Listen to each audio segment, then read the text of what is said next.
کہتے ہیں انسان کا کوئی نعم البدل نہیں ہوتا۔ اگر آپ کی زندگی سے کوئی بہت عزیز چلا جائے تو کوئی بھی شخص اس کی جگہ نہیں لے سکتا، اس کا متبادل کوئی ہو ہی نہیں سکتا ہے۔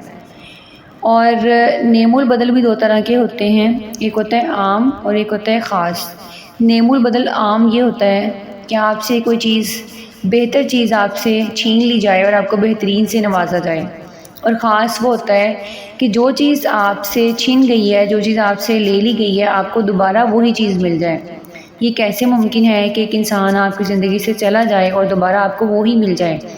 تو آئیں آج میں آپ کو یہ کہانی سناتی ہوں کہ نعم البدل خاص کس کو ملتا ہے اور وہ کون لوگ ہوتے ہیں جن کو نعم البدل خاص سے نوازا جاتا ہے۔ یہ سٹوری ہے ایک امریکن سٹیزن کی۔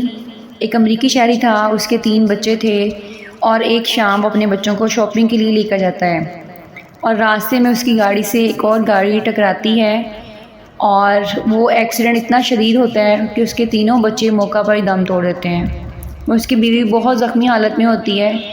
جب اس کو ہوش آتا ہے تو اس کی بیوی اپنے بچوں کے بارے میں پوچھتی ہے کہ میرے بچے کہاں گئے؟ تو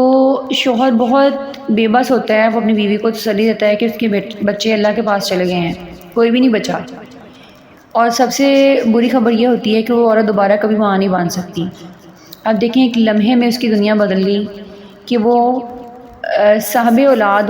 ہو کے بے اولاد ہو گئی، اس کی گود اجڑ گئی اور دوبارہ وہ کبھی ماں نہیں بن سکتی۔ لیکن آپ ان میاں بیوی کا صبر دیکھیں، جب ان سے کہا گیا کہ آپ اس شخص کے خلاف رپورٹ کروائیں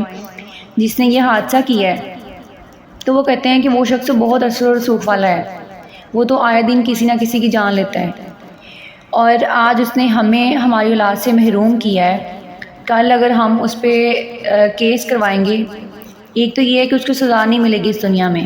کیونکہ اس کے پاس بہت پیسہ ہے، وہ ضمانت پہ بری ہو جائے گا، اور دوسرا یہ کہ اگر اس کو سزا مل بھی جائے تو اس کے بچے محروم ہو جائیں گے، اس کے بچے یتیم ہو جائیں گے۔ اب جرم اس نے کیا ہے، اس کی سزا اس کے بچوں کو ملے گی، تو یہ میں بالکل نہیں چاہتا۔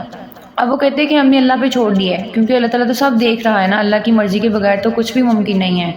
اگر ہمارے بچے اللہ نے اس صورت میں یا اس حالت میں ہم سے لینے تھے تو کیا پتہ اللہ نے ہمارے لیے جو ہے وہ کچھ اور بہترین لکھا ہو۔ دیکھیں، یہ صبر جو ہے وہ ہر کسی کا کام نہیں ہے، آپ کو اتنی آسانی سے صبر نہیں آتا، لیکن دیکھیں انہوں نے صبر کیا اور اللہ پہ چھوڑ دیا، اور پھر کیا ہوتا ہے کہ 1 سال بعد وہ عورت جو ہے وہ دوبارہ، اس کو خوشخبری ہوتی ہے کہ وہ دوبارہ ماں بنتی ہے۔ اور سب سے جو اس نے اللہ کے لیے صبر کیا تھا، اللہ پہ چھوڑ دیا تھا، اور دیکھیں اس کو اتنی بڑی خوشخبری ملتی ہے کہ اس کے ایک ساتھ 3 بچے ہوتے ہیں، اور وہ تینوں وہی بچے ہوتے ہیں جو اس سے چھین لیے گئے تھے۔ اس کے 2 بیٹے اور 1 بیٹی تھی، جب وہ پیدا ہوتے ہیں تو وہی 2 بیٹے اور 1 بیٹی اسی شکل میں، اسی روپ میں، ان کی وہی عادات، وہی ان کی جو ہے وہ ہیبٹس، ہر چیز وہی ہوتی ہے۔ اور وہ حیران رہ جاتے ہیں کہ مطلب اللہ تعالیٰ نے ہم سے جو بچے چھینے تھے وہی ہمیں دوبارہ مل گئے ہیں۔ ان کی عادتیں بھی وہی ہیں، ان کی حرکتیں بھی وہی ہیں، ان کی شکلیں بھی وہی ہیں، ان کی ہر چیز، ان کا اٹھنا بیٹھنا، ہر چیز وہی ہے، اور وہ ان کے نام بھی وہی رکھتے ہیں۔ تو دیکھیں، جو انسان اللہ کے لیے اپنا سب کچھ چھوڑ دیتا ہے، یا پھر آپ اگر زندگی میں کبھی کبھار آپ جو ہے اپنی زندگی میں کسی ایسے حادثے سے گزرے ہوں جہاں آپ کا کوئی بس نہیں چلتا ہے، آپ بہت بے بس ہوتے ہیں، تو آپ اللہ پہ چھوڑ کے دیکھیں، اللہ تعالیٰ آپ کو وہی چیز جو آپ سے چھین لی گئی ہے، آپ کو وہی دوبارہ دے گا، یا اس کا نعم البدل خاص دے گا کہ آپ کو احساس ہی نہیں ہوگا کہ جو چیز آپ سے چھین لی گئی ہے، آپ کو اس کا دکھ نہیں ہوگا، بلکہ آپ کو اس سے بہترین سے نوازا جائے گا کہ آپ اس کو بھول جائیں گے۔ جیسے ہی ہم نے ایک کہانی اس سٹوری میں دیکھا کہ انہوں نے اللہ پہ چھوڑ دیا، اور جو لوگ اللہ پہ چھوڑتے ہیں تو پھر اللہ تعالیٰ جو ہے ان کو بہترین سے نوازتا ہے۔